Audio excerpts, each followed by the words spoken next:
Hey, you. Yes, you. Welcome to Pillow Talk, where late night thoughts meet grown-up conversations. I'm Destiny Shanae, your favorite bestie with the mic, serving real talk on love, sex, and all the confusing, messy-ish in between the sheets. Around here, we talk spicy and heal loudly. We don't fake the vibe, and we damn sure don't fake the orgasms. So curl up with your favorite tomorrow tea, close your eyes, and just listen to the sound of my voice.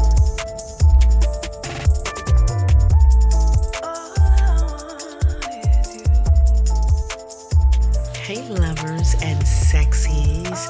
So I am in the studio and I am having the privilege to sit here and talk to T-Sqizz and JrFifteen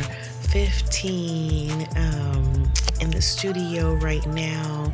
So JrFifteen, he is a YouTuber, guys. He's a blogger. He is his real name, his whole name is handle, my bad. His handle is JrFifteen PumpMan23. So we've been in the studio, in and out of the studio all day today, and I think we're settling down. It wasn't even recorded, it wasn't planned, it wasn't any of that. He just decided, hey, I'm coming through the studio, and before Sqizz and I had got out of there, because we're working on another podcast, he asked to come by. So he came by, and this is exactly what was recorded. So this is a bonus part one, because it was such a long podcast that we were doing. He was also recording while we were talking. So it was pretty cool, pretty interesting. He had his YouTube channel going. All I did was just press record. So we jump around in here. We talk a little bit about everything. We talk about Miss Baby Jessica. And of course, just to clear it up for you guys, Baby Jessica is the baby who fell in the well in Midland, Texas, back in October 14th, 1987. I lived in Midland at that time. She was in the well for 58 hours. And I'm saying this now because we were talking about it, and so I'm just clarifying it. She was in the well from October 14th through October 16th, and they dug a 22-foot deep well parallel to her well. I should say the well was 22 feet deep that she fell in. My bad. And she was 18 months old. But yeah, how they got her out was they dug a well parallel to her, and that's pretty much how they rescued her. So I just wanted to jump in and say that. I think that was the only thing we talked about that I needed clarification on. But guys, it was so much fun. So I hope you enjoy part one.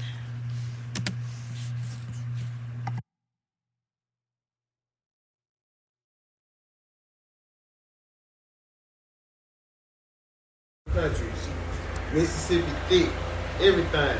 Man, she got the speaking sound just like I'm looking at her, I'm like, where you from? She was like, Mobile. I was like, no, then she's from Alabama, that's where she was from.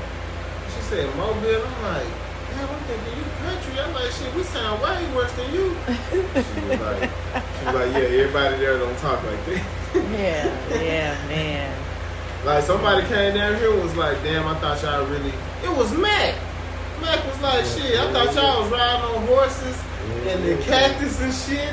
I said, you thought you were going to see some tumbleweed and shit go by and shit? We fucked him around shit up because he thought something totally different. He's like, damn, y'all got good weed down here too? Like, damn. I was like, yeah, fam, you ain't out of the country, my nigga. It was different. It was a culture shock. Can you imagine moving from New York to Midland, Texas? Hell. Exactly. That was a culture shock. I hated it. I hated it until I started liking it. Busiest place. Yeah.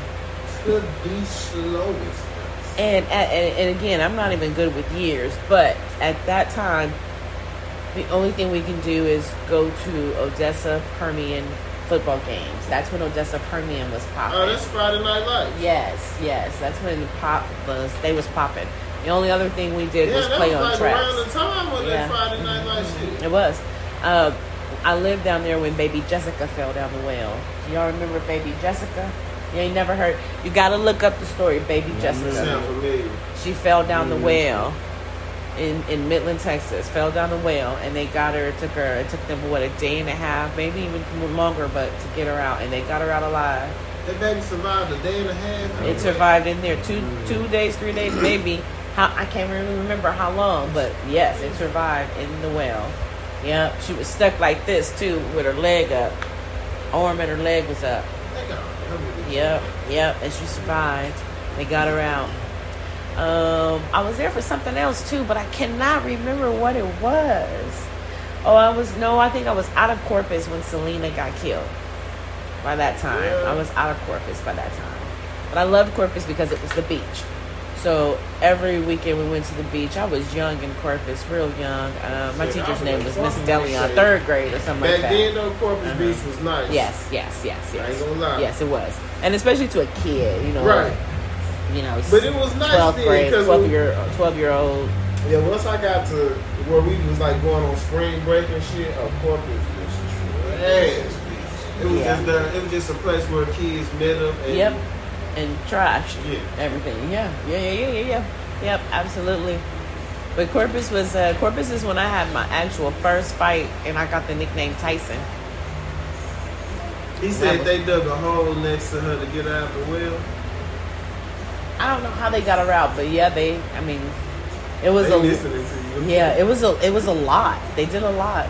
He said they dug a hole next to her. To get her out the well. Okay, yep. Or to free some debris and stuff. Yeah, because I think they. Yeah. No, and she survived too. Oh, y'all asked more about the story too. Yeah, it's crazy. My New York days I love my New York days. Thank you. I love my New York days. That's where I got introduced to the drug empire.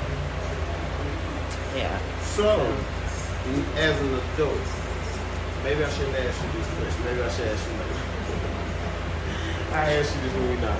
Okay, yeah. I got some personal questions for you. Oh, yeah. Just because you done been all around the world and I ain't got to travel like that. But anywhere I travel, which is bad, I don't do it as much now, but when I was younger, we would just get up and drive. We just take off. Yeah. But my young, ignorant mind, I treated everywhere I went like Texas. No. No. It helped me in some places, but it was dangerous. And my ignorance, just God was like, I'm gonna protect you because you don't know that. Yes. He was like, come on, my child. Right. Let me lead you back to the right path, my child. So, I would go, I remember being in Indianapolis and not knowing that, Naptown like that. I'm not knowing that they got a hood. You know what I'm saying? I'm just thinking, this ain't Texas, it ain't Dallas. So, I'm thinking, just being young and dumb, you think wherever you at is the worst it is. California they think they the only people that got some real gangbang gangs. Yes, they do. And when they go other places, they be by themselves here with that energy, and it's like, bro, you not own. You ain't in Compton and none of that. You by yourself here. Right. And you gonna get handled like you by yourself. We got guns here. Yeah. Everybody, the nicest people in church, they have guns. Yes, correct. Everybody can legally have a gun. Wear a gun is what I should say. So I have to tell people that, especially some people from New York that I started meeting as I got older, they wasn't used to people open carry like that. Nope. Why does that grinder fascinate? I know. Whatever. Every girl see that grinder, they just want to kick it up. Whatever. This Cuban girl just tried to take it. I was like, you don't even smoke like that to take it. Cute though. She's like, it's nice. I ain't never seen this. It is. That's dope. I would definitely just have it sitting. I'm gonna have it for a minute too. Really? Yeah, that's dope. I need to buy another one now. I think that's something I don't like. That's the stuff like that I don't like really buying. I keep it as long as possible. Exactly. Like this tray I can't even tell y'all. I totally agree with you. I wouldn't buy stuff like that over and over again. I wouldn't have 15 of them, no. And the only reason I used to have about 5 of them is because people would give them to me or would leave them at my house. And I'm like, I would call, hey, you have a grinder over here, you know, yeah. Because I don't like using everybody's grinder. Yeah. I travel with my grinder because I want to use my grinder. Right. But that's just because I know you recorded. That's how I felt about the expectations of the sex after the meal. Because that thing, most of us men, we do think that. Right. Like naturally, we be thinking, I take you out.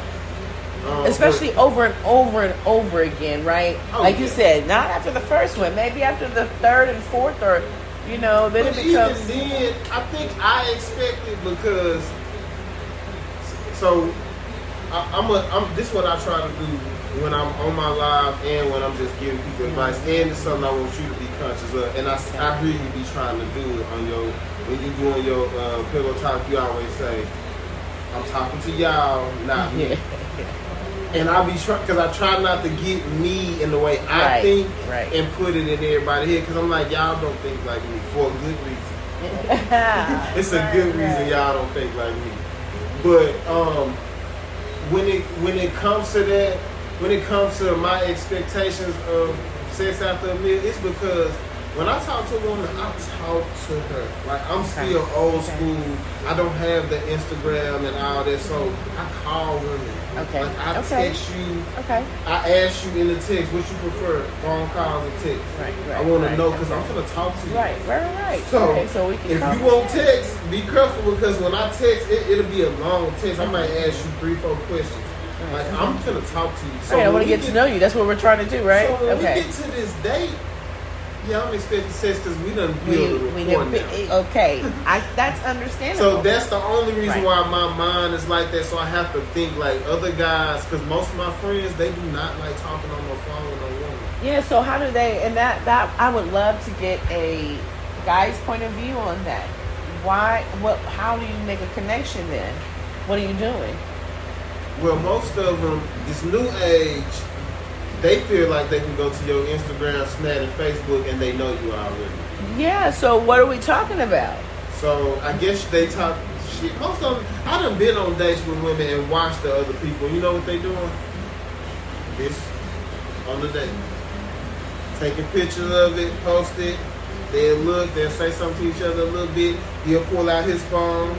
She'll check her shit, they'll pull it down, eat. I've been sitting there on a date watching people do that. Because I'm dating a woman that don't have no social media. It's probably, nice. Matter of fact, I was on a date with a woman that she's a she worked at Children. She was a manager in the radiology department. So she don't be on no social media. So when she on a date with me, we really on a date. You guys are, and we kind of people watch. You know, that was something that me and her like doing. So that's what I used to notice, like the young people on the dates, this is what they're doing. They keep picking their phone up. It's like I'm missing something. Like they don't know how to just sit here and be on a date with the person and talk to them. Like ask them, where you from? What you like to do? What's your hobbies? Right. The simple questions. When is your birthday? And that's what gets everybody in trouble when now you think you're in a relationship because you've been hanging out, not getting to know each other. Hanging out, I like that. And then all of a sudden, bam, we got a child together. I'm pregnant, and now one of you are saying, "Wait, what? What do you mean?" Yeah, now we have to really get to know each other. And now we ain't even like each other. And then there's that. Now that I know you, and so I heard something. I can't remember where I heard it. Do you remember where we heard this? It was. They said. Oh, he was talking about arranged marriages. He said, it was this comedian. He said, arranged marriages are wonderful. You guys get to know somebody and still get married. That's how normal people do it, right? You get to know somebody and you, at the end of that, knowing you still get married to them. Whereas arranged marriage, I get married to know you. Right. And it should be, I get married to know you. Not, I know you, boom, it's it, now we're married. Now let's get married. We do it backwards. And I'm not saying an arranged marriage, but I'm saying the idea of the arranged marriage is, now we're married, so now let's get to know each other. He was making it a joke saying, and you guys get to know somebody and still marry them and still don't like them. Still don't like them. You still have issues. You still cheat. You still do all this goofy bad stuff.